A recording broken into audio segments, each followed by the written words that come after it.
I'm going to move now on to step input. Step input. So I'm going to switch over to a piano track here. Let's record this. Great. So I'm going to do some step input here. And I usually like to work in the clips view. It's my preferred view here. And so what's step input? So most of these MIDI operations are from the event menu up here. Event, event operations, and event operations window here has all the stuff we need pretty much. And I'm going to show you a few things. So I'm going to do step input now. So here we go with step input. So step input is, it really comes from music notation programs. I'm just going to zoom in on this window here. So what this allows me to do is it designates, I like to enable keyboard shortcuts here. That's very important because what that allows me to do is change the rhythmic value from the number pad when that's on. So 1 would be a whole note, 2 would be half note, 3 would be a triplet or a tuplet, 4 is quarter note, 5 is eighth note, and so forth, right?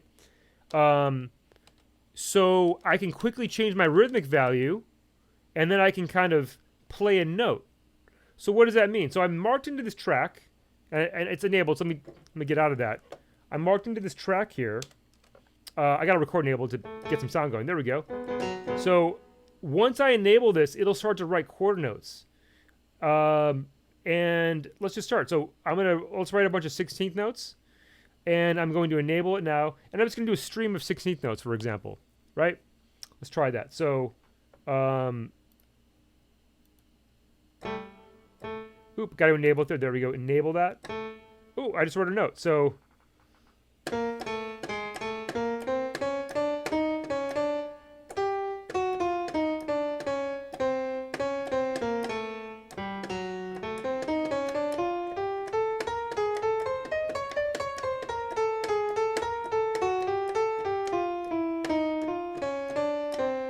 it's kind of boring, you know, because it just sounds like a.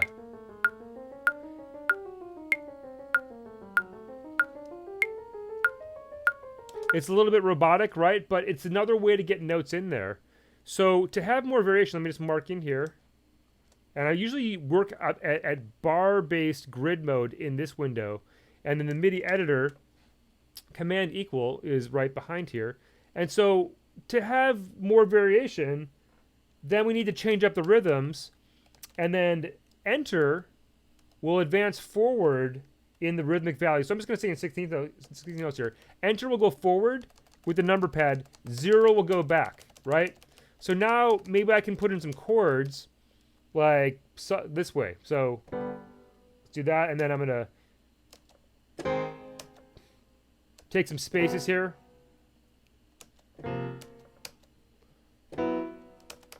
Doing some fourths here. Just putting some spaces.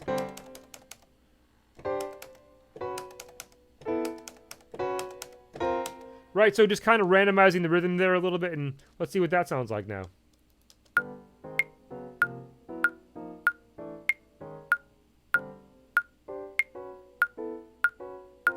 Right, so I was able to add spaces in there, and I was only doing 16th notes. I'm just kind of cruising along here.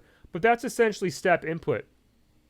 And I believe that the event operation window, where did that go? Event operation window. Option 3 on the number pad. So you really need a full-size keyboard to fully exploit the speed of Pro Tools, right?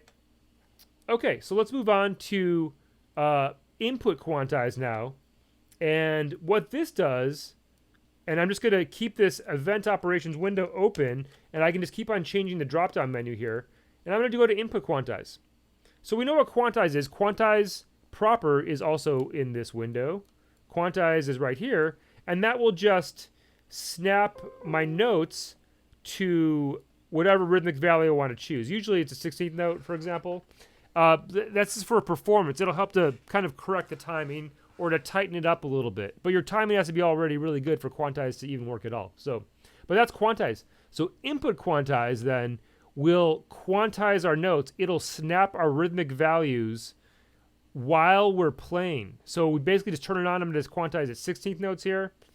And I might even just change the strength here. So it won't totally quantize, but it'll come close. It'll do like 86%, for example. And I just enable it. And so I'm going to zoom out now and just start recording. Play some like weird rhythmic stuff. This might be better on drums, actually. So I'm going to get out of the MIDI window here. I'm going to go to the drums over here, just to play a weird rhythm. And it's going to snap it to 16th notes. So I enable quantize, enable input quantize, excuse me. And I'm just going to hit record here, just 3 on the number pad. I'm going to play some crazy rhythm. 2, 3, 4. So totally out of time, right? But what was the result of that? Check it out.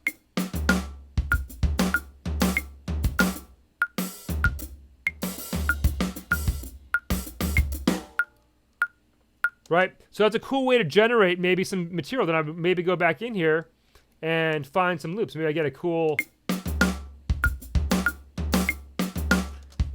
bar out of it or something. It's kind of a way to creatively generate material, because it's snapping my note values to the 16th note grid. And I put a little bit of strength, so I have a little bit of feel there. But if I was playing more in time, then it would really help to input. I was doing something like a kind of an extreme example of just randomization there. But let's do that again, and I'll just try to play actually more in time this time. So hit 3 in the number pad. Here we go. 2, 3, 4.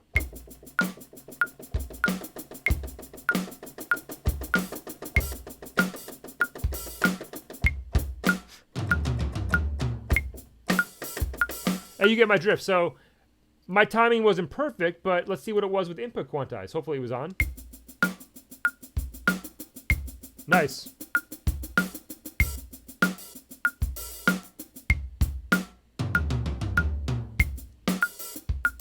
You get my drift. So it'll tighten up my performance on the way in. So that's a really powerful feature of input quantize.